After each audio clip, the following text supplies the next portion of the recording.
On August 17, 1984, Michael Margaret and Donna Hall told their families that they were going camping for the weekend. Appears to be 2 suitcases, the back, clothes, and a bag. Before leaving the Richmond area, as they had told their family, they visited some friends around 11 o'clock, 11:30 that Friday night on the 17th. This is a door was found open.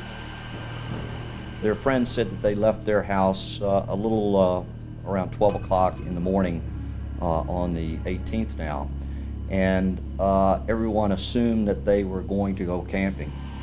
Now we're going to go inside of the Jeep. No one heard from either Mike or Donna for the rest of the weekend, and as Monday rolled around, Donna's parents became very concerned, as well as Mike's parents, and filed a missing persons report with our division.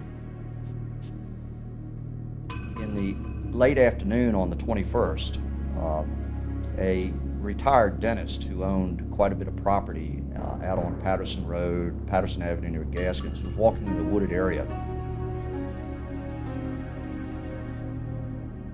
This dentist was walking his dog in the wooded area and came across a Jeep that was backed up into a small ravine, a sunken area.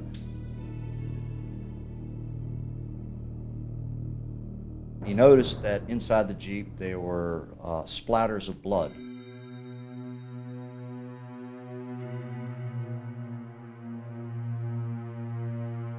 The passenger's door was open.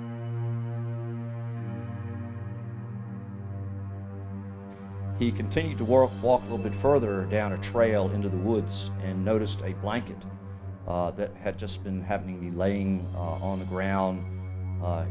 That didn't really draw any attention to him until he noticed 2 bodies laying very close to one another. He immediately backed out of the area, called 911, and the police department responded.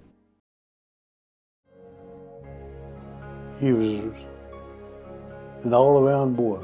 Loved to hunt and fish. He had a dog that he carried everywhere with him, except the night he was killed. And he didn't take a dog at night. But any other time a dog was up in a Jeep right beside him. I just get tired up when I try to talk about him. It just tore the family all to pieces. I was right here. We were at the house. I was having a going away celebration for a friend of mine who was going to college. And we had a lot of people over here that night when the detectives had come over and let us know what had happened. So we had, we knew that he had been missing for a couple days up until that point, and we really did not know what was going on.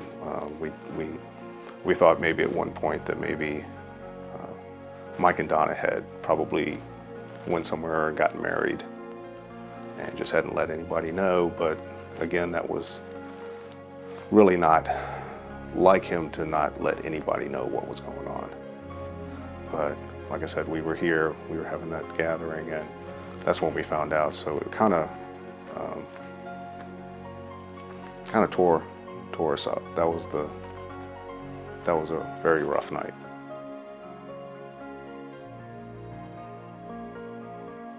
My wife, she passed away. She just grieved herself to death over his death. So we've been married, 13 years, didn't have any children. We adopted him, then we had 2. He was 21 when he passed and I was 18, and we were just getting to that point in our lives, getting more into an adulthood stage that's something that I'm never going to get back. I'll never move forward with him on what his future would have been. We know that there are other people out there in the community that knew Mike and Donna and associated with them, and we feel that there were probably some other people obviously that either knew that this was going to take place, knew that Donna and Mike had quite a large sum of money on their persons, and knew that maybe a murder was not necessarily going to take place, but maybe a robbery was going to take place. And the robbery escalated into, unfortunately, a homicide. And we know that there are probably some people out there with that information of who Donna and Mike saw last on the very early morning hours of August 18th of 1984.